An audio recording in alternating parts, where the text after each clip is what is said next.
Welcome to my video on the law of sines. In my previous video, which was the area of any triangle, we talked about how these formulas came about, how if we don't have a triangle with a right angle, we can still find its area using a modified version of the 1/2 base times height.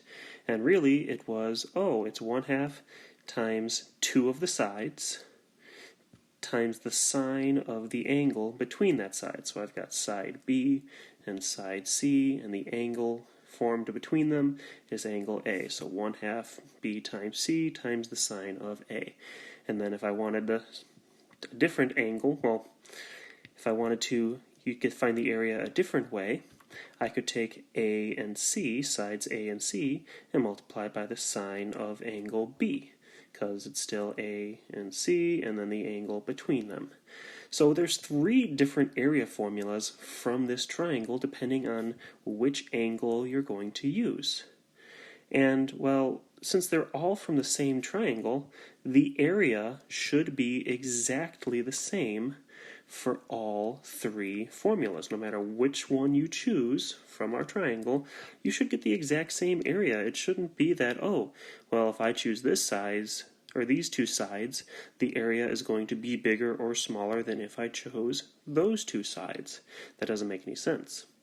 So we have 3 different area formulas, and from these we are going to create the law of sines. So I'm going to show you how the law of sines was figured out or created, and then we'll use it to solve some problems.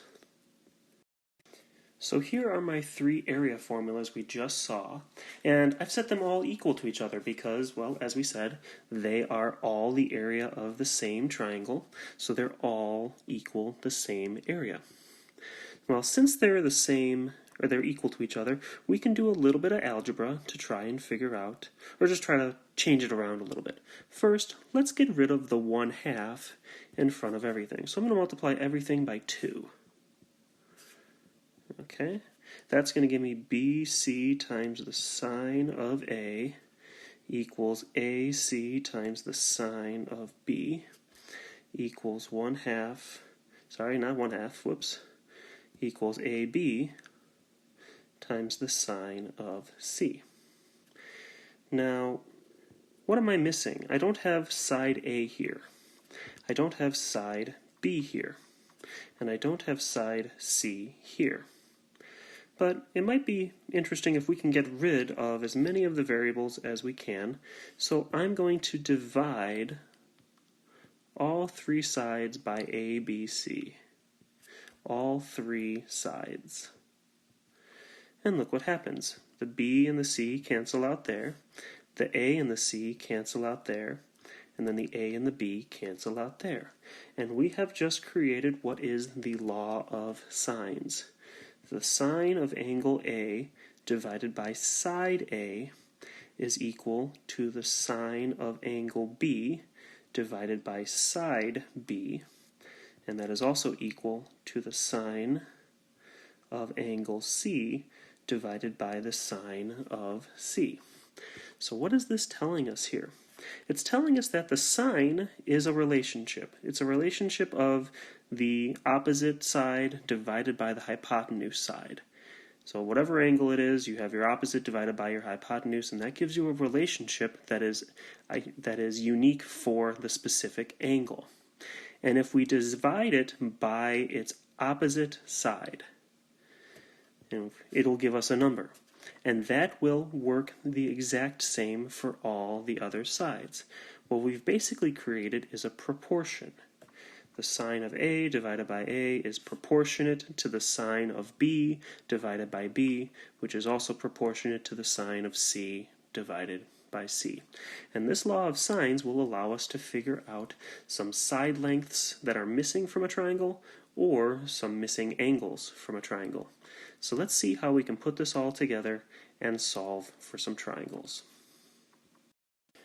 Now, before we get into this example here, where we have our law of sines up at the top, we have our triangle down here, which is missing some pieces of information, you should know that there are a couple types of triangles that we can use law of sines for to solve. if you don't have these types of triangles, it's not going to be very useful for us to use the law of sines. We might have to use something else. But those types of triangles that we would want is when we have enough information for angle, angle, side, or if we had angle, side, angle, or if we knew two sides and an angle. Okay, these are the three types of triangles that we can use the law of sines for. These first two are pretty straightforward, angle, angle, side, and angle, side, angle. This one down here is called the ambiguous case, saying side, side, angle. Ambiguous. And we'll talk about that in part 2, because this has some stuff that we got to worry about. So, let's take a look at what we have right here. We have an angle right here, we have an angle right there, and we have a side. This is an angle, angle, side case, so we can use the law of sines up here to figure out the missing angle down here, the missing side here, and the missing side there. So, let's see what we have. We know, and I'm going to show you how I like to organize this. We know capital A, angle A is 40 degrees. We know angle B is 49 degrees. We don't know angle C, but we can figure that out pretty easily. We also know side A is 20 units, but we don't know side B or side C. So, we have three unknowns that we're going to have to use the law of sines to find. I always like to find my angles first, if possible. The reason being, all three angles have to add up to 180 degrees. And I know two of them, so I can actually find the last one without using the law of sines. I can just add up 40 and 49, which is 89, and subtract it from 180, which is going to give us 91 degrees. So there is my angle C, and I've already figured out one of my pieces. Now I need to find angle B, side B and side C. And it does not matter which one you go for first, you just have to choose two of our proportions up here, or our ratios. So choose two of the three. You probably really want to make sure, though, that you choose for one of them, the one that you know the angle and the side length, that you have both pieces of information for. So we really want to make sure we choose sine of A divided by A. Doesn't matter which one we choose after that, B or C, it's going to work out just fine. So I like to go alphabetically, so let's work on sine of B over B. I'm going to move this up a little bit. So we have the sine of angle A divided by A is equal to the sine of angle B divided by B. My goal is to get B by itself. So I want to have, in the end, B equals. So let's fill in what we know. We know A is 40 degrees, so it's the sine of 40 degrees divided by side A, which is 20, equals the sine of B. B we do know, it is 49 degrees, and we are looking for that lowercase b. So here's our proportion. The sine of 40 divided by 20 equals the sine of 49 divided by b. We are going to cross multiply here. Okay? We're going to cross multiply because that's how we solve our proportions. We have b times the sine of 40 equals 20 sine 49. Now, what did we say we wanted to do? In the end, we want b by itself. So I have b times the sine of 40. I'm going to have to divide both sides by the sine of 40.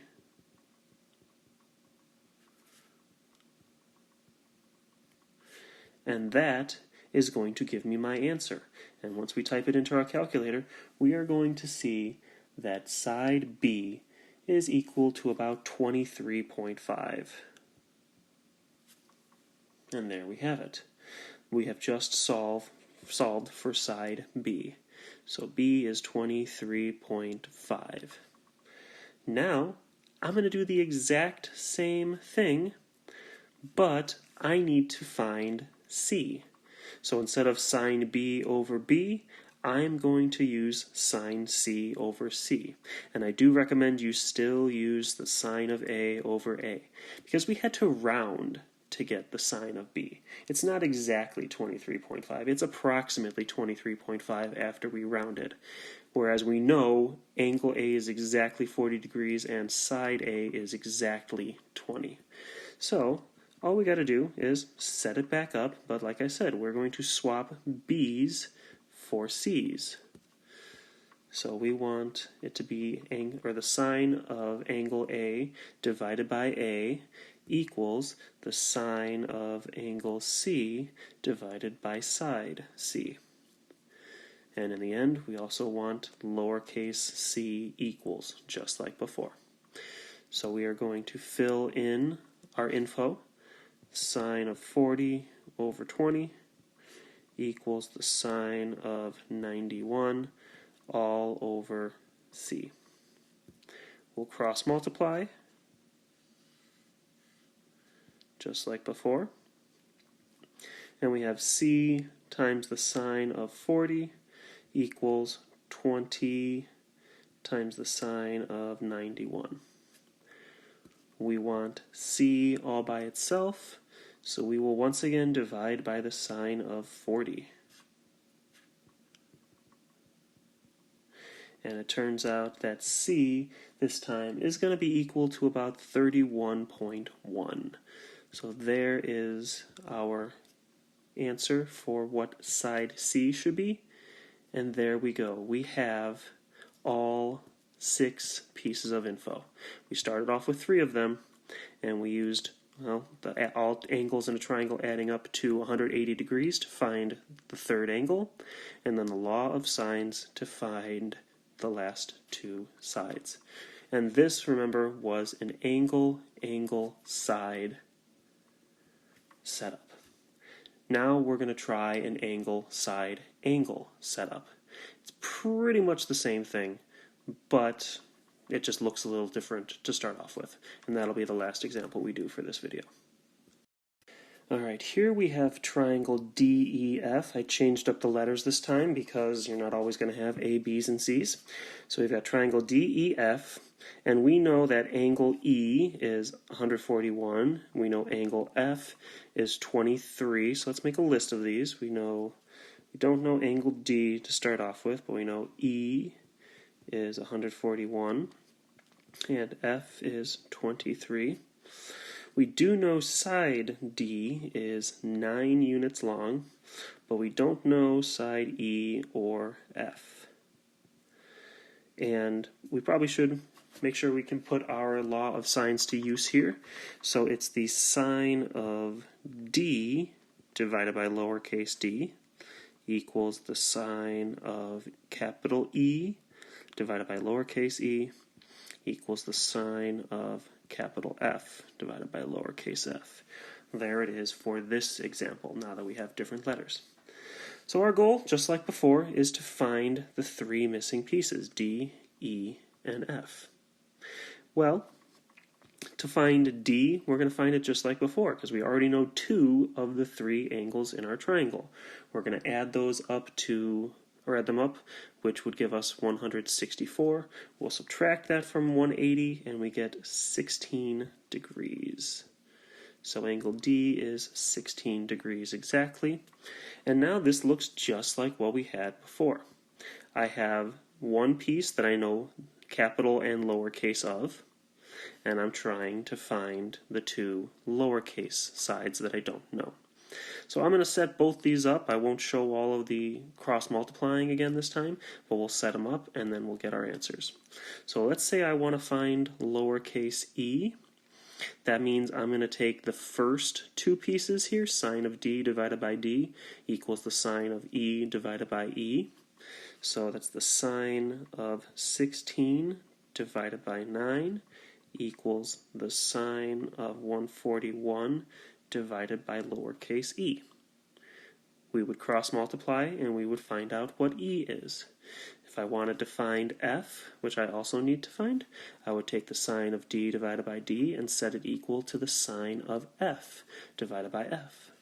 So we have the sine of 16 over 9, once again, equals the sine of 23 divided by lowercase f. So why don't you pause your video and try to work both these out.